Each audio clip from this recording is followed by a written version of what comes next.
Айша анамыздың радиаллаху анхтың айтуынша, пайғамбарымыз саллаллаху алейхи уассалам оразасын жас құрма болмаса, кепкен құрмамен, ол болмаса сумен ашатын.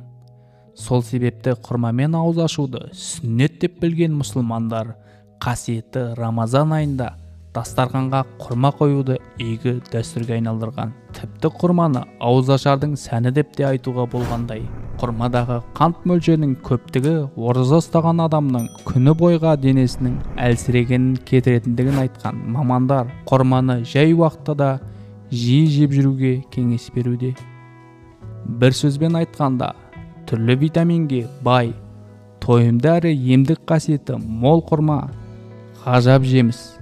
Ендеше осы ғажап жемістен дәм татқан сайын жомарттығы шексіз жаратушыны еске алып шүкіршілік білдіргенге не жетсін. Соңғы жылдарда жүргізілген зерттеулер нәтижесінде құрманың көптеген қасиеттері ашылған Түркиядағы әйгілі Сема емханасының тағамтану және диета бөлімінің маманы Хайреддин Мутлуның айтуынша, құрма лиф, минерал, фенол тұрғысынан әрі натрий, калий, магний, кальций, темір, фосфат секілді минералдарға өте бай. Атап айтқанда, ол құрманың қасиеттерін былай жүйелеп көрсеткен. Протеин, май, көмір суын, үшеуін қатар қамтитын бірден-бір жеміс. Жас құрма теріге оң ықпал етеді. Жүктілік пен күнге кеуден түскен дақтарды кетіреді.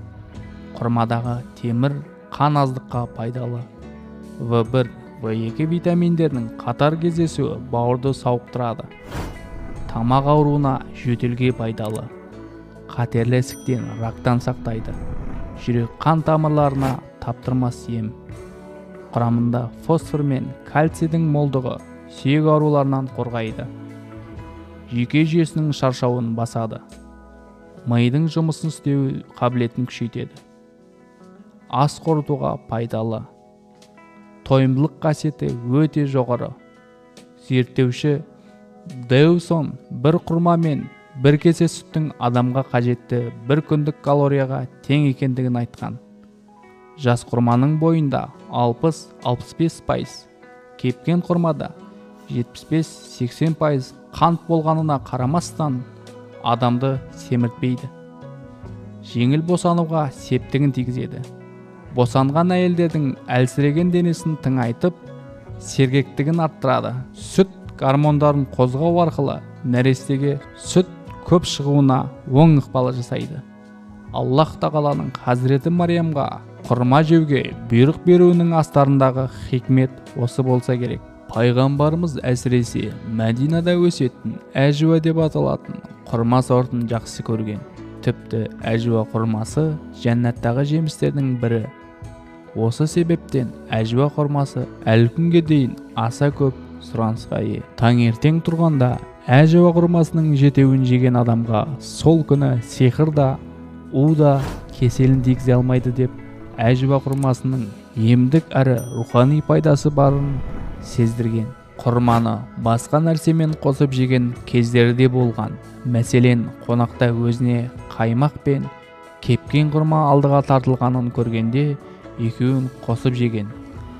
Оған қоса жас құрма мен қиярды қосып жегені, жас құрма мен қарбызды да қосып жегендігі туралы риуаяттар кездеседі. Жас құрма мен қарбызды қосып жеуінің себебі жас құрманың ыстығын суық қарбыз арқылы, ал қарбыздың суықтығын құрманың ыстығымен қайтарамыз деп түсіндірген. Айша анамыз радиаллаху анха өз тәжірибесінде жас құрма мен қиярды қосып жеу денеге күш беретіндігін айтқан. Құрма дәруменге бай жеміс түрі. Көптеген халықтарда құрма қасиетті тағам саналады. Бұл жемістің 2-3 данасының өзі ағзаға өте пайдалы. Күніне 3 құрма жеп қана ағзаны қажетті микроэлементтермен қамтамасыз етуге болады. Дәрігерлер тіпті тәтті әрі зиянды кәмпиттерді құрмамен алмастыруға кеңес береді. Құрма адамның асқа деген тәбетін жақсартып, жұмысқа деген қабілетін жақсартады. Фруктоза мен глюкозаға бай бұл жеміс жүйкені тыныштандырып, ұйқыны қалыпқа түсіреді. Ғалымдардың зерттеуі бойынша, құрманы көп жейтін адамдарда өкпедегі қатерлі дертпен ауру кемде-кем кездеседі екен. Құрма құрамындағы магний бүйрекке тас жиналмаудың алдын алады. Сондай-ақ ағзадағы тұзды шығаруға көмектеседі. Мәйегін жарақат алғанда немесе күйген жерге жақса тез жазылады. Дәрігерлер құрма жемісін тіс жиегі жиі қанайтын жандар мен туберкулез дертіне шалдыққанда көбірек жеуге кеңес береді. Құрма йодқа да бай. Қалқанша безінің қабынуымен ауырғанда бұл жемісті жеу дертке дауа болады. Қаныңыз аз болса, бұл жемістің өзінен немесе жапырағынан шай жасап ішуіңізге болады. Құрма құрамындағы моносахарид жүрек бұлшықеттеріне пайдалы. Құрма құрамындағы А және С дәрумені иммунитетті көтеріп, суықтаудың алдын алады.